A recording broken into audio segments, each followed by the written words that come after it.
বগুড়ার শহীদ চান্দু স্টেডিয়ামে তখন গ্যালারি ভর্তি দর্শক। মাঠের লড়াই ছাপিয়ে হঠাৎ শুরু হলো গর্জন।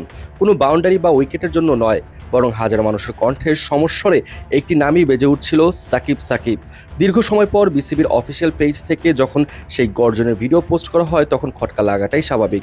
গত 1.5 বছরে যেখানে সাকিবের নাম সংবলিত প্লেকার্ড নিয়ে গ্যালারিতে ঢোকা ছিল অঘোষিতভাবে নিষিদ্ধ, সেখানে খোদ বোর্ডের ফেসবুক পেজে এমন ভিডিও প্রকাশ পাওয়া কি কোনো আগাম বার্তা দিচ্ছে? বিসিএল ওয়ানডেতে পূর্বাঞ্চল বনাম মধ্যাঞ্চলের লড়াই চলাকালে গ্যালারিতে তৈরি হয় এক আবেগঘন আবহ।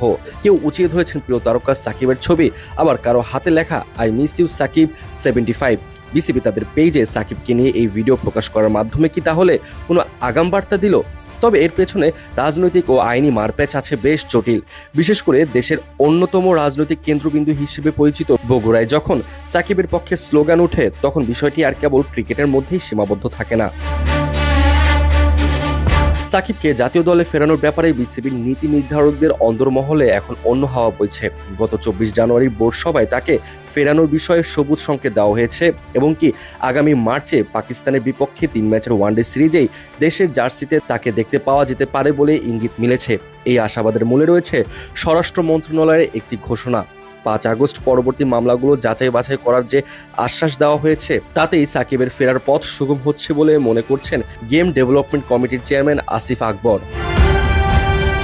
তবে এই মুদ্রার উল্টা পিঠও আছে। যুব ও ক্রীড়া প্রতিমন্ত্রী আমিনুল হকের বক্তব্যে ঝরেছে আইনি কঠোরতা। তিনি পরিষ্কার জানিয়ে দিয়েছেন, মাঠের লড়াইয়ে ফেরার আগে লড়তে হবে আদালতের লড়াই।